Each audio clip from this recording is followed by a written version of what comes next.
America के राष्ट्रपति Joe Biden ने कहा कि अफगानिस्तान से 31 अगस्त तक अमेरिकी सैनिकों की वापसी का अभियान तेजी से चल रहा है, लेकिन इसका तय समय सीमा का पूरा होना तालिबान के सहयोग पर निर्भर करता है। काबुल के हामिद करजई अंतर्राष्ट्रीय हवाई अड्डे पर अमेरिका के अभी करीब 5800 सैनिक हैं। बाइडेन ने मंगलवार को व्हाइट हाउस में पत्रकारों से कहा, अभी हम 31 अगस्त तक का निकासी अभियान पूरा करने की दिशा में तेजी से आगे बढ़ रहे हैं। हम जितनी जल्दी इसे पूरा करेंगे उतना अच्छा है। अभियान में हर दिन हमारे सैनिक के लिए जोखिम बढ़ रहा है, लेकिन 31 अगस्त तक इसका पूरा होना तालिबान के सहयोग जारी रखने, लोगों को हवाई अड्डे तक पहुंचाने की अनुमति देने और हमारे अभियानों में बाधा उत्पन्न न करने पर निर्भर करता है।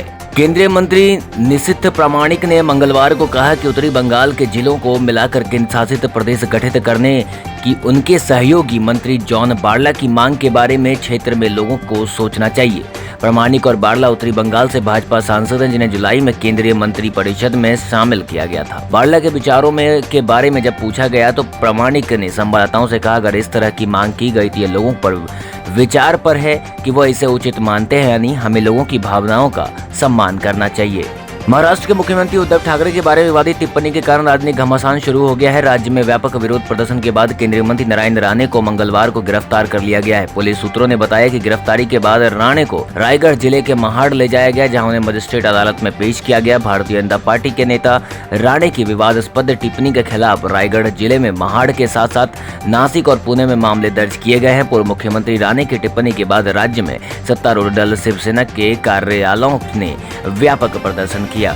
कांग्रेस के पूर्व अध्यक्ष राहुल गांधी ने राष्ट्रीय मौद्रिक पाइपलाइन की घोषणा को युवाओं के भविष्य पर आक्रमण करार दिया और आरोप लगाया कि प्रधानमंत्री नरेंद्र मोदी 70 साल में जनता के पैसे से बनी देश की बहुमूल्य संपत्तियों को अपने कुछ उद्योगपति मित्रों को उपहार के रूप में दे रहे हैं। राहुल के आरोपों पर पलटवार करते हुए केंद्रीय मंत्री स्मृति ईरानी ने कहा कि एयरपोर्ट निजीकरण का काम कांग्रेस शासन के दौरान शुरू हुआ। उन्होंने कहा कि 2008 में नई दिल्ली रेलवे स्टेशन के संदर्भ में एक RFP तब घोषित हुआ जब केंद्र में कांग्रेस की सरकार थी। क्या राहुल गांधी का यह आरोप है कि जिस सरकार की मुखिया उनकी माताजी थीं, वे सरकार देश बेचने का दुस्साहस कर रही थी? जिसकी जितनी संख्या भारी उसकी उतनी हिस्सेदारी। जैसे जैसे यूपी विधानसभा चुनाव की मियाद नजदीक आ रही है, इस नारे की गूंज और प्रखर तेज होती जा रही है। मोदी सरकार की ओर से ओबीसी वोट बैंक को मजबूत करने की कवायद से एक के बाद एक उठाए गए कदमों के बाद एक पुराना जिन्न बोतल से बाहर निकल आया। ओबीसी वोट बैंक को रझाने के लिए तमाम राज्यों की तरफ से भी किस्म किस्म की कवायदें की जा रही हैं, लेकिन अब ओबीसी में क्रीमी लेयर को लेकर देश की सबसे बड़ी अदालत का एक बड़ा फैसला है। सुप्रीम कोर्ट ने साफ शब्दों में कहा कि राज्यों को सिर्फ आर्थिक आधार पर अन्य पिछड़ा वर्ग में क्रीमी लेयर बनाने की अधिकार नहीं है।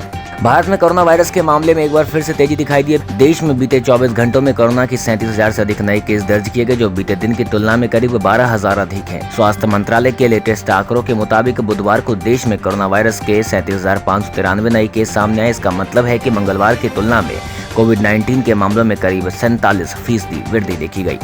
उत्तर प्रदेश के पूर्व मुख्यमंत्री कल्याण सिंह के सांसद बेटे राजवीर सिंह ने उनके पिता के दाह संस्कार के साथ देने के लिए सीएम योगी आदित्यनाथ की तारीफ की। उन्होंने मंगलवार को सीएम योगी को धन्यवाद देते हुए एक भावुक पोस्ट लिखा। इस पोस्ट में उन्होंने बताया कि कैसे सीएम योगी अस्पताल से कल्याण सिंह के पार्थिव शरीर के साथ ही उनके घर गए और वहां शांति पाठ कराया। वह विधान भवन और भाजपा कार्यालय भी गए, फिर अलीगढ़ स्थित पैतृक गाँव जाकर खुद सारी व्यवस्थाएं संभाल ली। गौरतलब है कि पूर्व मुख्यमंत्री कल्याण सिंह का 89 साल की उम्र में 21 अगस्त को शाम पीजीआई लखनऊ में निधन हो गया था। अमेरिका ने जब साल 2001 में अफगानिस्तान में अपनी सेना भेजी थी, तब वैश्विक अर्थव्यवस्था आज की परिस्थितियों की तुलना में काफी अलग थी। तब ना तो टेल्सा जैसी कंपनी थी और ना ही आईफोन। हालांकि अब यह आधुनिक अर्थव्यवस्था का अहम हिस्सा है। अब हाईटेक चिप और बड़ी क्षमता वाली बैटरी का जमाना है, जिन्हें बनाने के लिए तरह तरह के खनिजों की जरूरत होती है। और अफगानिस्तान की भौगोलिक स्थिति ऐसी है कि उसके पास 10 खरब डॉलर यानी करीब 471 खरब रुपए से भी ज्यादा खनिज संपत्ति है।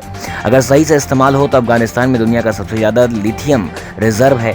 हालांकि पिछले 4 दशकों से युद्ध जैसे हालात का सामना कर रहे अफगानिस्तान को ये खनिज फायदा नहीं दे सके, लेकिन अब चीन ने अपनी पैनी नजर इस पर गड़ा दी है और यही कारण है कि अंतर्राष्ट्रीय दबाव के बावजूद तालिबान संग गलबियां करने को तैयार है। अफगानिस्तान में तालिबान के कब्जे के बाद हजारों की संख्या में लोग हर रोज देश छोड़ने को मजबूर हैं। तालिबान के आने के बाद अफगान सरकार में काम करने वाले लोगों को डर है कि तालिबान उन्हें मार डालेगा।